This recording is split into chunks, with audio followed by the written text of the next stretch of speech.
वापस। अच्छा, कोई छात्र मुझे बताएगा, जब हमने श्वास छोड़ करके रोका तो 15 सेकंड रोका, और जब श्वास भर के रोका तो 30 सेकंड रोका, ऐसा क्यों?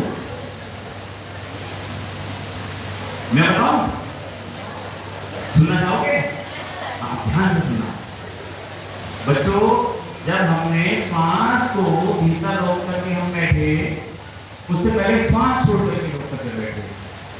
जब हम अपने जीवन में दिनचर्या में तो कोई कार्य करते हैं, किसी को धक्का लगाते हैं या कोई चीज उठाते हैं भारी पानी भरने वाली, है ना, तो कैसे करते हैं? श्वास को भर के करते हैं, ऐसे है ना। श्वास छोड़ के कोई बाल्टी उठाता है, धक्का मारता है, ऐसा तो नहीं है। अब मैं जैसे आपके सामने बोल रहा हूँ तो श्वास को भर के बोल रहा हूँ, यानी कि श्वास को भरने का काम हमारा हर सेकंड में, हर 1 मिनट में या 30 सेकंड में होता रहता है, परंतु श्वास छोड़ने का अभ्यास हमारा नहीं होता। जो गोताखोर होते हैं ना, गोताखोर जानते हो?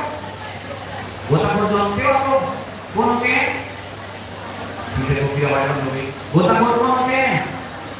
जो पानी में मछली की तरह काटते रहते हैं, मछली की तरह तैरते रहते हैं, उनके लिए बाह्य प्राणायाम, क्योंकि जो गोताखोर होते हैं उनका स्पेशल एक ट्रेनिंग सेंटर होता है, वहां भी योग कराने के लिए गया था। तो उनके जो पीटीआई के उन्होंने मुझे कहा कि उनकी जो श्वास छोड़ने का हमारा काम है उसको हम नित्य करके कराते हैं अपने यहाँ पर, जिससे कि उनके जो श्वास की ताकत होती है वो मजबूती के साथ बनी रहती है।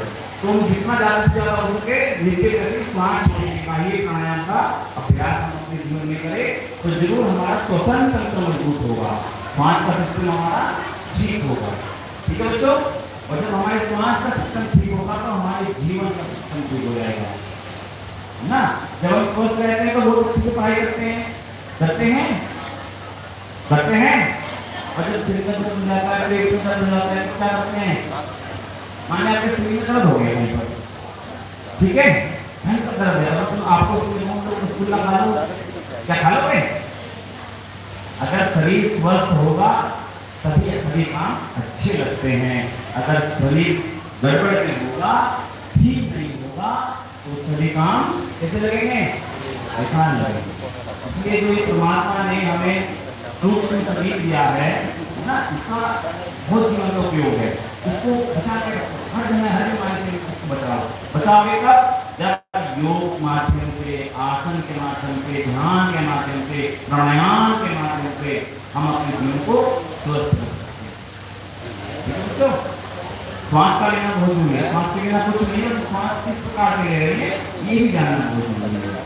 दूसरी बात, आइए अब करते हैं डीप ब्रीदिंग, लंबा गहरा श्वास लेना और छोड़ना। फिर दूसरे पे वार्तालाप करना है।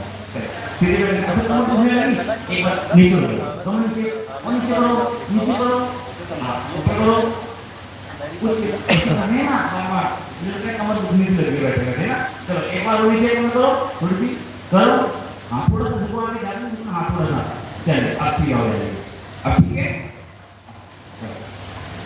आंखें बंद करेंगे और लंबा गहरा श्वास धीरे धीरे अंदर करना है आपको ना, और महसूस करना है। मैं पूछूंगा किसी खड़ा करके किसी से पूछ सकता हूँ कि श्वास जब ले रहे थे क्या महसूस हुआ?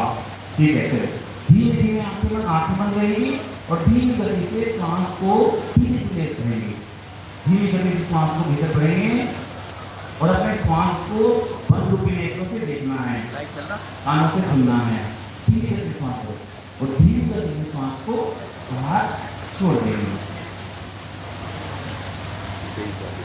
धीमी गति से श्वास को और धीमी गति से श्वास को बाहर छोड़ देंगे। धीमी गति से पुनः एक बार फिर धीरे धीरे श्वास का भरना, धीरे धीरे श्वास का बाहर छोड़ना। एक बार फिर ध्यान से पूरा श्वास धीरे धीरे करना और धीरे धीरे श्वास को बाहर की तरफ तो छोड़ देना। वापस बताओ बच्चों, कुछ महसूस हुआ? नहीं हुआ ना? हुआ? नहीं हुआ? इस श्वास को रोज ही लेते हैं और हमने जैसे ही श्वास लेना शुरू किया थोड़ा तो ध्यान रहा, इस श्वास पर ध्यान लगाना है।